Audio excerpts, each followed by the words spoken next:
তো বাড়ির যখন বলা রেডি হয়ে গেলাম, তো সব কিছু গুজে গেছিলাম, এখন আমাকে বাড়ি এইদিকে আমার ব্যাগটাও গোছানো হয়ে গেছে গা।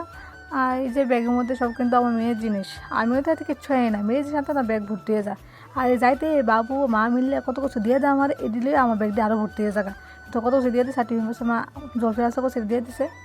এরকম মা কিন্তু মনটা অনেক শক্ত করে রাখছে, মা একদম কাঁদতো না, কিন্তু আমরা যাই না, যাওয়ার দিন মা কান্দা শুরু যাবো। আর আমার প্রতিদিন বাইরে বসছে আমরা নেওয়ার লেগে।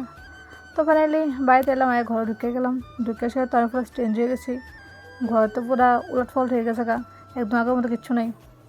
এদিকে পুরো ঘরের নকশা চেঞ্জ হয়ে গেছে গা। না হ্যাঁ কইছে যে ঘরটা লাগা দিয়েছে, লাগা দিয়ে হ্যাঁ পার্টিশন খুললে সেটা পুরো ঘর এখন খুব বড় হয়ে গেছে। আর ঘর মানে ফুল চেঞ্জ হয়ে গেছে, জিনিসপত্র এক এক জায়গা এই জায়গাতে আসতো আর এক জায়গা জায়গা মানে ফুল চেঞ্জ। আমি তো ঘরে দিই এটা ঠিক আমার ঘর না অন্য কারোর ঘর, ঘর ফুল চেঞ্জ। তারপরে তো অনেক কিছু গুছগাছ করতে হইব, কাজ বাড়ছে, কোন যা ইচ্ছে যেমনি ইচ্ছে এমনি ধুয়ে রাখছে, শুধু এটা আমার গোছগাছ করতে হইব। তো কাজ প্রচুর। তো যাই এই বাড়িতে এলাম, কাজ তো শুরু করতে হইব, রান্নাবাড়ি আছে, অনেক কাজই আছে। ঠিক আছে, ব্লগটা কন্টিনিউ করি। এই ঢুকে গেলাম গা আমার ছোট্ট রান্নাঘরে। রান্নাঘরে রান্না শুরু করে দিয়েছি। আজকে হ্যাঁ আনছে মাংস, সরু মাংস। মাও ভিতরে কালকে সরু মাংস খেয়েছি, তো আজকে একটু হ্যাঁ করতেছে প্রতিদিন, আমার হাতে সরু মাংস খায় না, আমি রান্না করতাম। তো আমি রান্না বয়ে দিলাম, তো দেখো আমার রান্না হইতেছে।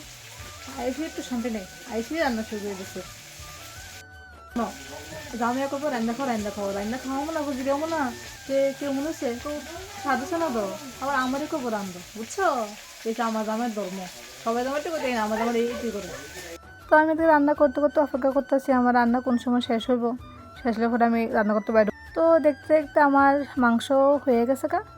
তো আজকে ব্লগটা এতটুকুই, বাই।